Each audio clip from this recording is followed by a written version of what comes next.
نعیم صاحب اگر یہ پالیسی بن گئی ہے تو پھر آپ لوگوں کو بھی اپنی پالیسی پہ ذرا نظر ثانی کرنے کی ضرورت ہوگی. مجھے تو آپ کی جماعت میں اس وقت لگ رہا ہے کہ سارے ایک دوسرے سے لڑ رہے ہیں, ایک دوسرے کے اوپر اعتبار ہی نہیں کر رہے.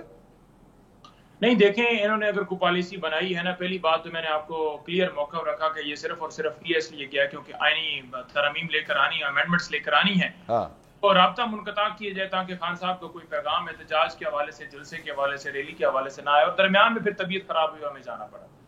دوسری بات یہ ہے کہ جہاں پر یہ بات کی جا رہی ہے کہ اس کے اوپر ایسا عمل بنا لیا گیا ہے یا اس کو ایسے ایگزیکیوٹ کیا جائے گا, لیکن ایک پلان جو ایک دنیاوی وہ ہوتے ہیں نا دیوتا بنے ہوئے ان کا ہوتا ہے, اور ایک ہوتا ہے جو اللہ تعالیٰ بناتا ہے, اور انشاءاللہ تعالیٰ آپ دیکھیں گے کہ یہ اگر کوئی پلان بنا کر بیٹھا ہے اس کو ہم انشاءاللہ ناکام کریں گے جس طریقے سے بھی کریں گے.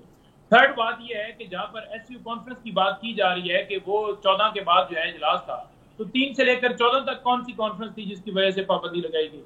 کون سی؟ نہیں بھائی آپ سنیں میری بات. آپ نے نہیں بھائی, نعیم صاحب آپ نے میرے خیال میں منیب صاحب کی بات نہیں سنی. وہ کہہ رہے ہیں, وہ آپ کی بات سے ایکچولی اگری کر رہے ہیں.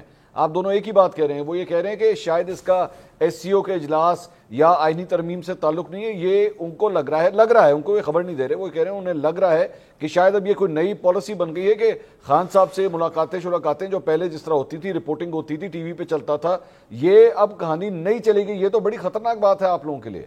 نہیں, ایسا بالکل نہیں ہم ہونے دیں گے. ایسا انہوں نے پلان بنایا ہوا ہے, اسے انشاءاللہ تعالی ہم ناکام کریں گے. جس حد تک ہمیں جانا پڑا قانونی راستہ بھی اختیار کریں گے, احتجاجوں والا راستہ بھی اختیار کریں گے اگر اس طرح کا کوئی عمل جو ہے وہ آگے بڑھا.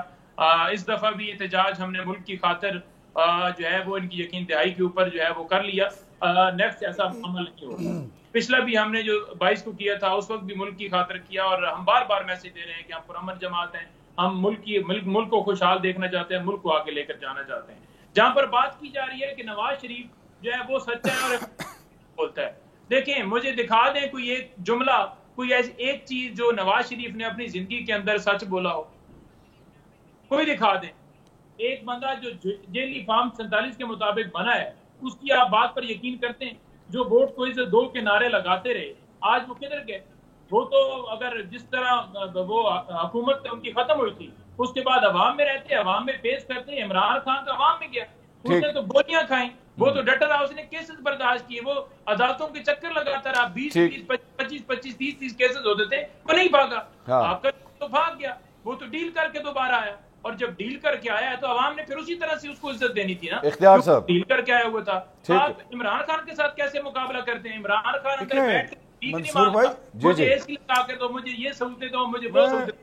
نواز شریف تو رہتے ہی اسپتال میں تھا, چلے وہ تو اندر پائے کھاتا تھا, وہ تو اندر میٹنگز کرتا تھا, وہ تو جتنے صحافی جن سے ملنا چاہتا تھا ملتا تھا, وہ تو اپنا پورا موقف دے رہے, اس نے تو اختیار صاحب.